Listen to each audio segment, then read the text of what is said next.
अस्सलाम वालेकुम दोस्तों हर अरूज को ज़वाल है। हर वो चीज़ जो पैदा हुई है उसने एक ना एक दिन ख़त्म होना है सिवाय अल्लाह ताला की ज़ात के। लेकिन फ़िरौन से लेकर जितनी भी मिसालें दी जाएँ, जब ताकत में होते हैं, पावर में होते हैं, इक़्तिदार में होते हैं तो यही समझा जाता है कि ताहयात रहेंगे। ऐसा ही कुछ पाकिस्तान में हुआ। ये कुछ बात तो बहुत पहले से शुरू होती है, लेकिन 2000 14-15 में, 16 में, 17 में कुछ ऐसी चीज़ें हुई। लग ऐसे रहा था कि पाकिस्तान में सिर्फ़ 2-4 लोगों का इक़्तिदार रहेगा, बाकी सब बारी-बारी जेलों में डाल दिए जाएँगे, सज़ाएँ दी जाएँगी या मुल्क से बाहर निकाल दिया जाएगा। कुछ ऐसा ही हुआ, एक ट्राइका बना, जो कि आज आप इस वक़्त उस ट्राइके को हमेशा के लिए हिस्ट्री होते हुए देख रहे हैं। वक़्त का ताकतवर तरीन इंसान जनरल बाजवा और उसके साथ जनरल फैज़, जो कि दोनों ही साबका हो चुके हैं। एक साबिक जनरल और दूसरा साबिक चीफ ऑफ आर्मी स्टाफ। इन दोनों ने इमरान खान साहब के साथ मिलकर या इमरान खान साहब ने इन दोनों के साथ मिलकर उस वक़्त की अपोज़िशन का कोई ऐसा लीडर नहीं छोड़ा, जो चाहे इनके खिलाफ बात करे या ना करे, लेकिन वो अगर नवाज़ शरीफ साहब की तरफ है, तो वो जेल में होता था। वक़्त गुज़रता गया, मुज़ाहमत बढ़ती गई। मरियम नवाज़ की सूरत में पाकिस्तान को एक ऐसा हीरा लीडर मिली, जिसने मुज़ाहमत का रास्ता अपनाया, जिसने हमेशा यही कहा कि इनको इन्हीं की ज़ुबान में जवाब देना पड़ेगा। फिर ऐसा हुआ, मरियम नवाज़ अपने वालिद के हमरा निकली, ना परवाह की उन्होंने अपनी बेड पे लेटी हुई, आखिरी सांसें लेती हुई वालिदा की, ना उन्होंने परवाह की अपने घर पे बूढ़ी दादी की, और ना ही परवाह की अपने वालिद साहब जो 70 की दहाई में 3 दफ़ा के वज़ीर-ए-आज़म, इंतहाई नफ़ीस इंसान, हर दिल अज़ीज़ मियाँ मोहम्मद नवाज़ शरीफ साहब, किसी चीज़ की परवाह नहीं की और वो टकराती गई। बड़े से बड़े दुश्मन से टकराती गई। ना वो नियाज़ी से डरी, ना वो जनरल फैज़ हमीद से डरी और ना ही जनरल बाजवा उनको झुका सका। ऑफ़रें की गई कि आप मुल्क छोड़ दें, वालिद साहब को बाहर ले जाएँ, आप हमेशा खुश रहें। पाकिस्तान में अब आपका कोई किरदार नहीं, कोई आपकी जगह नहीं है, लेकिन नहीं हुआ। ये सब बातें बताने का मकसद ये है कि उस वक़्त जो ताकत के बुत थे, वो पाश-पाश हुए, साबिक हो गए।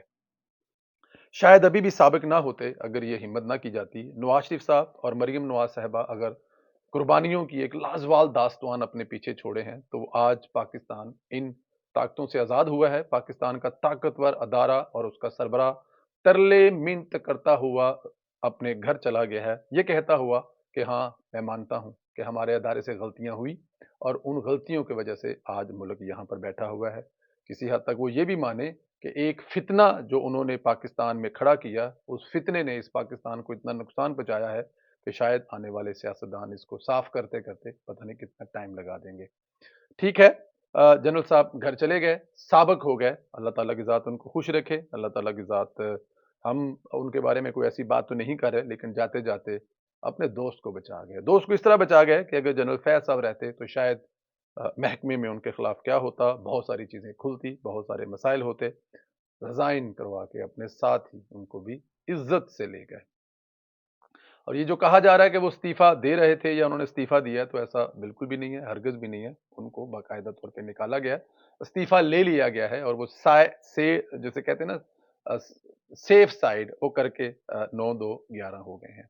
ताकत का ताकत का असल मंबा है ना खुदा की ज़ात है। ये दुनियावी खुदा जितने भी ताकतवर हों, एक दिन इन्होंने ज़वाल पज़ीर होना है और ये मिसाल हमारे सामने है।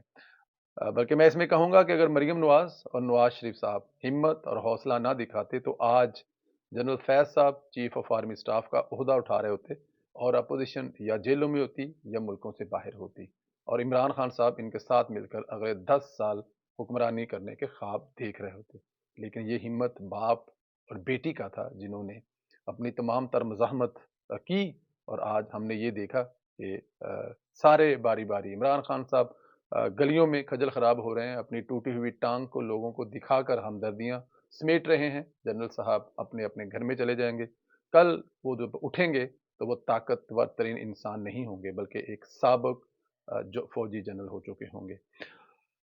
हमारे लिए बहुत सारे सबक हैं इसमें और हमें वो सीखने भी चाहिए। इंसान हमेशा ज़िंदगी से सीखता है। उम्मीद करते हैं कि अदारा अब इस चीज़ को सीखेगा। सियासत से कुछ लेना-देना नहीं होगा। सियासतदानों को सियासत करने दी जाएगी।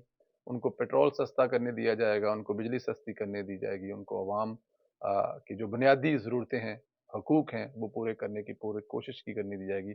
ये लोगों को नहीं बताया जाएगा कौन कितना करप्ट है, और बाद में सिर्फ़ किस्से कहानियाँ सुनाने के बाद करप्शन की कोई ऐसी चीज़ नहीं निकलेगी। हाँ, निकलेगी ज़रूर वो जो खुद करप्शन की कहानियाँ बनाने में बड़े मशहूर हैं। दोस्तों, यहाँ पे इबरत का एक और भी है। फवाद चौधरी साहब, जो कि हर की कहते ने कि अपना हर जंज दे सवाले होंदे ने, कोई भी हुक्मरान हो वो हमेशा उसके पीछे खड़े होते हैं। कल उनसे जब ये सवाल किया गया कि जनरल बाजवा साहब जो हैं, उनके 6 साला दौर में उनकी कोई एक अच्छी चीज़ के बारे में बताया जाए। 6 साल जो उन्होंने हुक्मरानी की, 6 साल वो जो फ़ौज के जनरल रहे, हेड रहे, उनके बारे में कोई एक अच्छी चीज़ बताई जाए। छोटा-सा क्लिप है, 15 सेकंड का सुन लें, फिर बात करते हैं। अच्छा जोई साहब, ये बताइएगा, कल स्टिक की चेंज हो रहे हैं, स्टिक ने आर्मी चीफ को स्टिक किया जनरल बाजवा ने। 6 साल दौर में कोई जनरल बाजवा के अच्छे कारनामे आपको याद हो जो उन्होंने किए हों? कल कर रहे हैं जो स्टिक दे रहे हैं। हाँ जी, अच्छे सवाल के जवाब में उन्होंने कहा जी वो एक ही अच्छा काम कर रहे हैं, कल जो अपनी छड़ी है वो दूसरे जनरल को देकर हमारी जान छोड़ रहे हैं। जी, हजरत अली का कौल है, जिनसे नेकी करो उनके शर से डरो। ये वो साहब हैं जो पिछले 3 साढ़े 3 4 साल से जनरल साहब के पैर पर बैठकर, सर पर बैठकर, पता नहीं कहाँ कहाँ बैठकर इक़्तिदार एंजॉय करते रहे, जिनको ये अपना लीडर कहते हैं। वो तारीफें करते नहीं थकते थे। खुद फवाद चौधरी साहब जो हैं वो ज़मीन और आसमान जनरल साहब की तारीफों के पुल मिलाया करते थे, लेकिन आज वो कह रहे हैं कि ये एक ही अच्छा काम है, कल वो जो स्टिक छोड़कर या किसी दूसरे को दे के जा रहे हैं। फवाद चौधरी साहब हो सकता है अगले 10 दिन में, 15 दिन में, 20 दिन में किसी और पार्टी के तर्जमान हों, किसी और पार्टी की तारीफें कर रहे हों, लेकिन लेकिन हमें इन लोगों से भी इबरत पकड़नी है। ये किसी के नहीं होते। ये आपको याद है आज परवेज इलाही साहब भी जो नारे मार रहे हैं, वही नारे वो मुशर्रफ साहब के लिए भी मारा करते थे। कहा करते थे कि हम शायद पता नहीं कितनी दफ़ा जनरल मुशर्रफ को वर्दी में मुंतखब करवाएंगे, लेकिन जब वक़्त आता है कोई किसी का नहीं होता। ख़ास तौर पर ऐसे सियासतदान जो फवाद चौधरी इसी तरह करता होते हैं। तो हमारे लिए ये इबरत का निशान है, इसमें कोई शक नहीं है। दोस्तों, आज हमें एक चीज़ और भी देखने को मिली। आज़म स्वाति साहब का बेटा रोता रहा, सुना है, इमरान खान साहब के पास, और उनसे कहा कि कल तक मेरे बाप को किसी पुलिस मुकाबले में मार दिया जाएगा। मेरे नहीं ख्याल के ऐसे तहफ़्ज़ात उनको होने चाहिए थे। इस मुल्क में इतनी भी लाक़ानूनियत नहीं है, इस मुल्क में इतना ज़ुल्म भी नहीं है कि एक सीनियर सियासतदान जो कि सेनेटर हैं, बेशक वो तारीख के इस वक़्त बुरे तरीन साइड पर खड़े हैं, और वो जो रोल अदा कर रहे हैं, मेरा ख्याल है कोई उस रोल के बारे में सोच भी नहीं सकता, जहाँ वो अपनी बीवी के साथ वीडियो असली होने का लोगों को यकीन दिला रहे हैं, जहाँ पे वो लोगों को बता रहे हैं कि मेरी बेटी ने वो वीडियो देखी है और उसने रो रो कर मुझे कहा है पापा ये आप और मामा है। वो जो रोज सुबह शाम किस्से कहानियां सुनाते हैं, उनके साथ जो जुल्म हुआ है, उनको नंगा किया गया है, अगर ऐसी कोई चीज हो भी तो लोग छुपाते हैं, लेकिन पता नहीं वो किस एजेंडे पर है। और फिर उसके बाद वो चीफ ऑफ आर्मी स्टाफ को बास्टर्ड का लफ्ज बोलते हैं, और फिर उसके बाद जो दूसरे जनरल साहब हैं उनको सन ऑफ बिच का लफ्ज बोलते हैं। मेरे ख्याल में ये इंग्लिश के वो वर्ड हैं जो उनसे बेहतर इनका ट्रांसलेट इसलिए कोई नहीं कर सकता क्योंकि वो एक इंग्लिश मुल्क के सिटीजन, एक इंग्लिश मुल्क में कामयाब फ्रॉड बिजनेसमैन थे। कम अज कम उनको ये गालियां नहीं निकालना चाहिए। अगर आप इंग्लिश किसी कंट्री में जाते हैं या रहते हैं तो ये दो गालियां बहुत बुरी तरीन गालियां तस्वर की जाती हैं, और इनके अगर मैं मतलब पंजाबी में या उर्दू में करें तो शायद मेरे लिए ये हरगिज मुनासिब लफ्ज नहीं है। ये सब कुछ करने के बावजूद वो अगर ऐसा सोचते हैं तो उनकी सोच की हद तक तो ठीक है, लेकिन मेरा ख्याल में पाकिस्तान में अभी इतने भी हालात बुरे नहीं आए कि एक सेनेटर को पुलिस की मौजूदगी में या पुलिस के हवाले हैं या इस वक्त वो हिरासत में है और उनको किसी पुलिस मुकाबले में मार दिया जाएगा।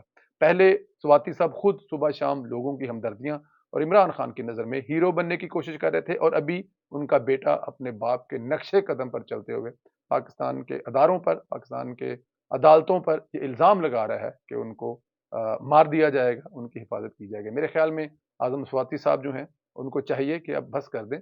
मुझे वैसे भी लगता है कि उनको उनका दिमाग जो है ज़हनी दिमागी जो है वो डॉक्टरों को चेक करवाना चाहिए कि उनकी हालत तो ठीक है, दिन ब दिन वो ऐसी बातें क्यों कर रहे हैं। मुझे लगता है कि वो ठीक नहीं है।